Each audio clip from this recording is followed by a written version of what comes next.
Seja bem-vindo a mais uma edição do podcast do Relatório Reservado. Eu sou o João Bittencourt, editor de política do RR. Nesta edição, os destaques são: do déficit aos juros, passando por Lula, o déficit primário de 9.283 bilhões em julho mantém em pauta aquele que é percebido como o maior calcanhar de Aquiles de um fortalecido ministro da Fazenda: as dúvidas de curto e médio prazo sobre a capacidade de atingir as metas fiscais e de longo prazo de manter em pé o arcabouço. Isso mesmo com a continuidade da Blitz, de comunicação e política do governo para amenizar o problema, que hoje teve como emissária a ministra Simone Tebet. A preocupação não é suficiente, entretanto, para mudar o humor do mercado frente não apenas à carga positiva criada pelo crescimento de 1,4% do PIB no segundo trimestre, como 1. Aos números de pedidos iniciais de seguro-desemprego e de emprego no setor privado um pouco abaixo do previsto, nos Estados Unidos, apesar da alta no PMI de serviços de agosto.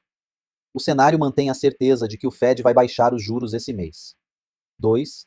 Na direção oposta, a forte aposta em aumento de juros pelo Banco Central, que ganha mais fôlego justamente pela avaliação de que Lula está satisfeito com a economia, e assim tem menos propensão seja a pressionar Galípolo, seja a criar qualquer tipo de contraponto à liderança de Haddad dentro do governo.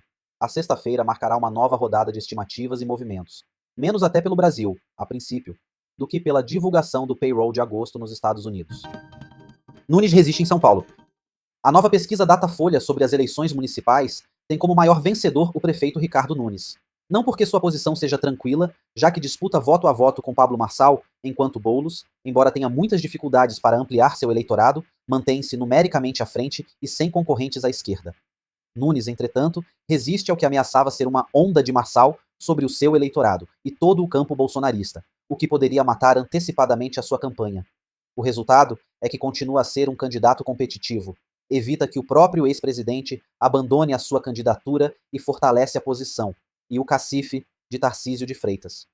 O governador sustentou o apoio a Nunes publicamente e em pesadas articulações de bastidores, mesmo contra os conselhos de Bolsonaro. Enquanto isso, no Rio, Ramagem aponta para os limites da polarização e passa a estar, ele, em risco diante da falta de tração e do favoritismo crescente do prefeito Eduardo Paes. Está longe de ser uma vitória de Lula, que não é responsável pela liderança do prefeito, mas é negativo para Bolsonaro, especialmente porque o ex-diretor da ABIN continua em um patamar muito baixo. Também há traços de uma decisão mais regionalizada em Belo Horizonte, onde o apresentador de televisão Mauro Tramonte lidera. Na capital mineira, contudo, o cenário parece ainda em aberto, e Tramonte tem os apoios do governador Romeu Zema e do ex-prefeito Alexandre Calil. A intrincada eleição da Câmara.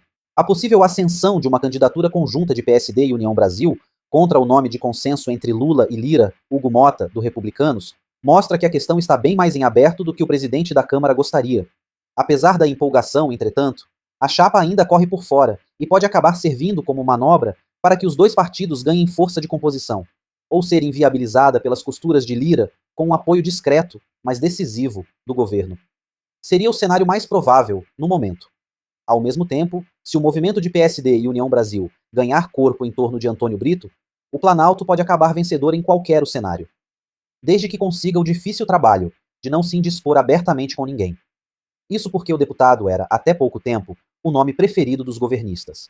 O caminho mais arriscado para Lula seria quer o cabeça de chapa fosse Elmar Nascimento, com quem o PT não se bica, ou que a oposição embarcasse nesse time. A voz que você ouviu nesse podcast foi gerada por inteligência artificial, mas todo o conteúdo escrito foi produzido por jornalistas do Relatório Reservado.